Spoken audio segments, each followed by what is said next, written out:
സ്നേഹത്തിൻ്റെ ആഴം അളക്കാൻ കഴിയുന്നൊരു സ്കെയിൽ എന്താണ് എന്ന് പല മനുഷ്യരും ചോദിക്കാറുണ്ട്. നമ്മുടെ സ്നേഹത്തിൻ്റെ ഉള്ളെത്രയാണ്, ആഴം എത്രയാണ്, കാമ്പ് എത്രയാണ് എന്ന് അളക്കാനും അറിയാനും കഴിയുന്ന സ്കെയിലായി ഞാൻ വിചാരിക്കുന്നത്, നമ്മൾ തമ്മിൽ തമ്മിൽ സ്നേഹിക്കുകയും തമ്മിൽ തമ്മിൽ ചേർത്ത് പിടിക്കുകയും ചെയ്യുന്ന നിമിഷങ്ങൾക്കപ്പുറം നമുക്ക് തമ്മിൽ മനസ്സിലാക്കാൻ കഴിയാത്ത ചില നിമിഷങ്ങളുണ്ടാവുമല്ലോ. തമ്മിൽ തമ്മിൽ നമ്മൾ പറയുന്നത് തിരിയാൻ കഴിയാത്ത, അംഗീകരിക്കാൻ കഴിയാത്ത ചില നിമിഷങ്ങളുണ്ടാകുമല്ലോ.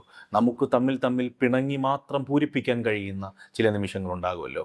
ആ നിമിഷങ്ങളിൽ നിന്ന് നമ്മൾ എങ്ങനെ നമ്മളിലേക്ക് തിരിച്ചു വരുന്നു എന്നുള്ളതാണ്.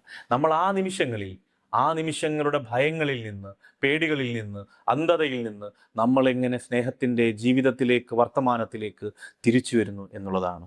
ആ സമയങ്ങളിൽ നമ്മൾ പൂർണ്ണമായി തമ്മിൽ തമ്മിൽ സ്നേഹിച്ച കാലത്തെ ഉപേക്ഷിക്കുന്നുവെങ്കിൽ, റദ്ദ് ചെയ്യുന്നുവെങ്കിൽ, തള്ളിപ്പറയുന്നുവെങ്കിൽ, കുറ്റപ്പെടുത്തുന്നുവെങ്കിൽ, അപരിചിതരായ ആ നിമിഷങ്ങളിൽ നമ്മൾ നമ്മളെ തന്നെ നരകങ്ങളായി പ്രഖ്യാപിക്കുന്നുവെങ്കിൽ, അത് ആ സ്നേഹത്തിൻ്റെ ആഴം, പരപ്പ്, മൂല്യം ദുർബലമാണ് എന്ന് ഞാൻ വിചാരിക്കുന്നു, ഭയപ്പെടുന്നു. തമ്മിൽ തമ്മിൽ ഇണങ്ങുമ്പോൾ മാത്രമല്ല, പിണങ്ങുമ്പോഴും തമ്മിൽ തമ്മിൽ മനസ്സിലാക്കാൻ കഴിയാത്തപ്പോഴും നമ്മൾ സ്നേഹത്തിൻ്റെ ഒരു കണ്ണി പൊട്ടിപ്പോകാതെ, അപരിചിത ദേശങ്ങളായി യുദ്ധം പ്രഖ്യാപിക്കാതെ നമുക്ക് തുടരാൻ കഴിയുമ്പോഴാണ് ആ സ്നേഹം ഭംഗിയുള്ളതാവുന്നത്.